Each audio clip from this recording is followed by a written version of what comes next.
U.S. President Donald Trump announced that Israel and Hamas have agreed to a deal to implement the first phase of his Gaza peace plan.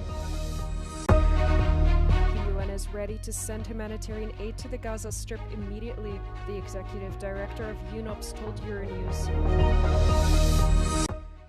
French President Emmanuel Macron will name a new prime minister by Friday, following Sébastien Lecornu's resignation. U.S. President Donald Trump announced in the early hours of Thursday that Israel and Hamas have agreed on the first phase of his Gaza peace plan. The announcement came as negotiators from both sides completed the third day of indirect peace talks in the Egyptian resort city of Sharm el-Sheikh. Trump revealed in a post on Truth Social that all remaining hostages Hamas holds in Gaza will be returned. Israel has also agreed to withdraw its troops to an agreed-upon line in the first step of this deal. Trump's first phase of the plan also includes an immediate cessation of hostilities and the commencement of major aid replenishment operations, but it's not yet clear when those are scheduled to begin. Earlier, Trump was interrupted by U.S. Secretary of State Marco Rubio as he attended a press briefing, giving him a note which read, quote, "You need to approve a Truth Social post soon, so you can announce the deal first." I was just given a note by the Secretary of State saying that we're very close to a deal in the Middle East, and they're going to need me pretty quickly. Thank you all. We're going to get peace in the Middle East. That's what we want to do. Thank you very much, everybody. The news has been warmly received by former hostages and the families of current hostages across Israel. Palestinians also warmly welcome the news and have expressed joy that their suffering may soon end. Various world leaders have also taken to social media to welcome the deal.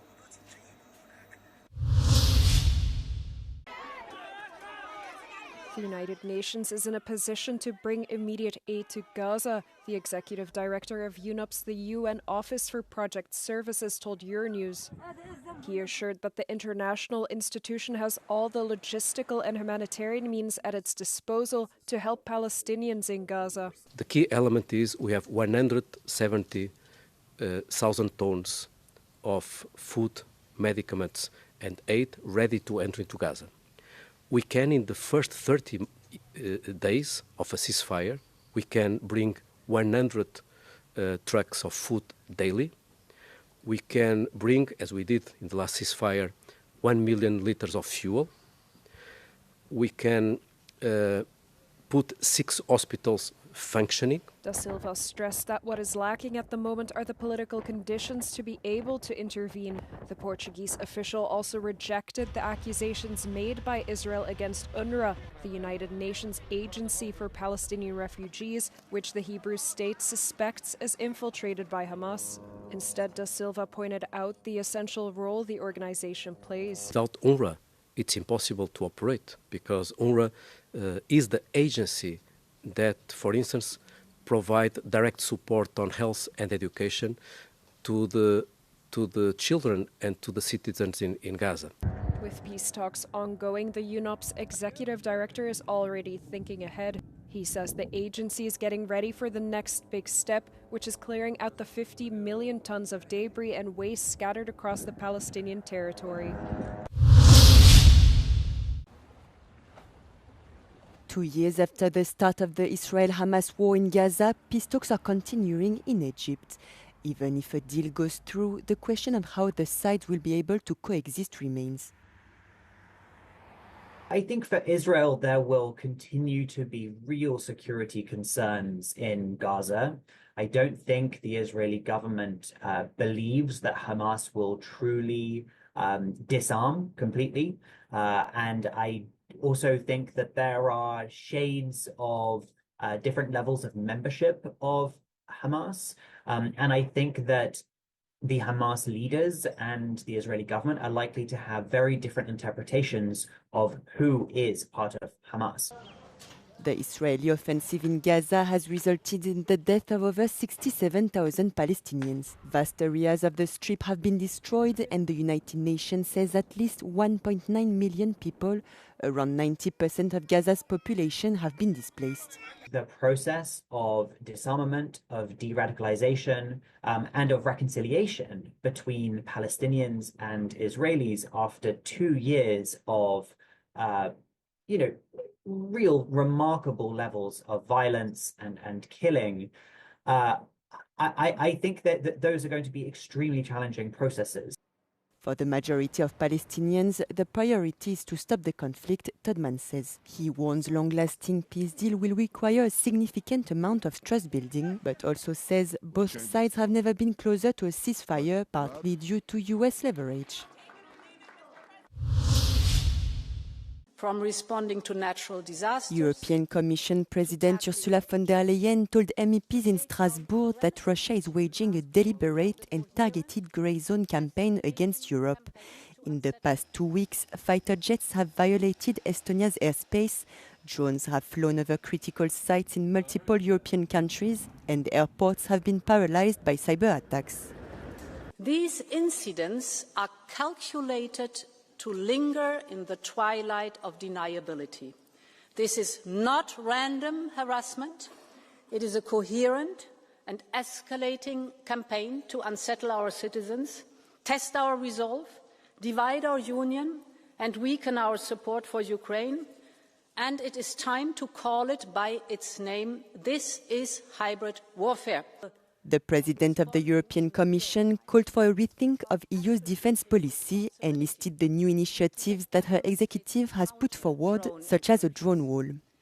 This anti-drone system will be a shield for our entire union, including, of course, the southern flank, and it should be designed to address a wide spectrum of challenges, from responding to natural disasters to tackling international organised crime, from monitoring weaponized migration to controlling the Russian shadow fleet, and the list is long. Von der Leyen also stressed the need to ensure that the surge in defense spending benefits Europe's domestic industry.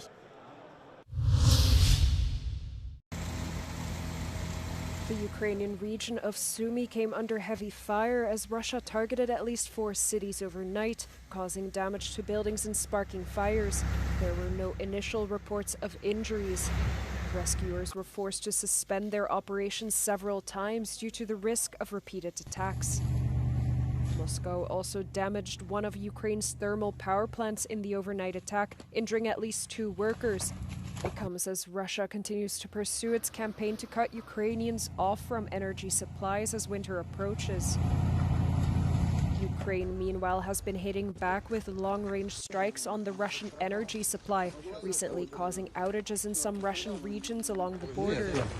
The Russian Defense Ministry said that its air defenses intercepted over 50 Ukrainian drones over 9 Russian regions overnight into Wednesday.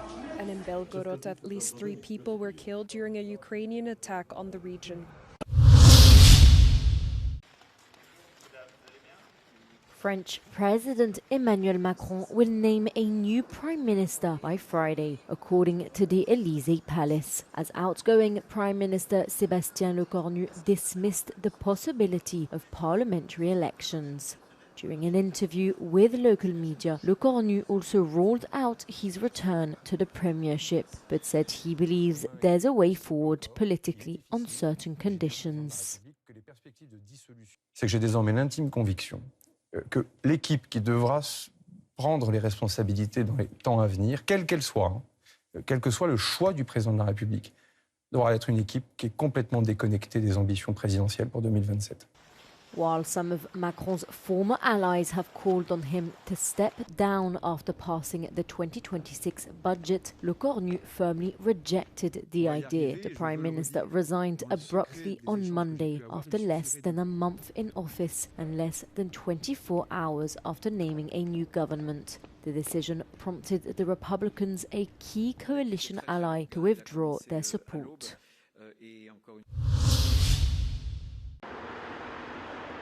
Following the disruption caused by recent unknown drone sightings at Munich airport, Germany will now give its federal police permission to shoot down drones. The cabinet approved the new reform of the Federal Police Act on Wednesday, which now awaits approval in Parliament. Interior Minister Alexander Dobrin said the reform is intended to reorganize responsibilities and make it easier to defend against drones. Wir haben im Bundespolizeigesetz jetzt geregelt, dass die Bundespolizei Maßnahmen zur Abwehr der Drohnen ergreifen kann. Das war in der Vergangenheit aus unserer Sicht nicht ausreichend geregelt, nicht im Bundespolizeigesetz vorhanden. Multiple drone sightings at Munich airport led the airport to shut down twice, resulting in traffic disruptions with thousands of passengers directly affected.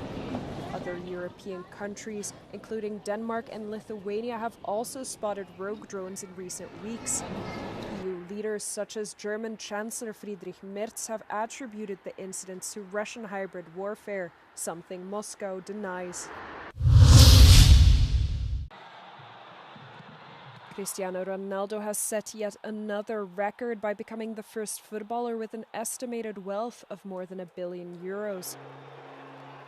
The player's already considerable fortune increased in June when he renewed his contract with Saudi Arabian club Al Nassr, that is according to Bloomberg. In addition to the sporting contracts, Bloomberg also highlighted the player's income from advertising contracts. Ronaldo signed several contracts with brands such as Nike, Armani and Castrol. As well as the financial record, Cristiano Ronaldo has 665 million followers on Instagram, more than any other footballer on social media.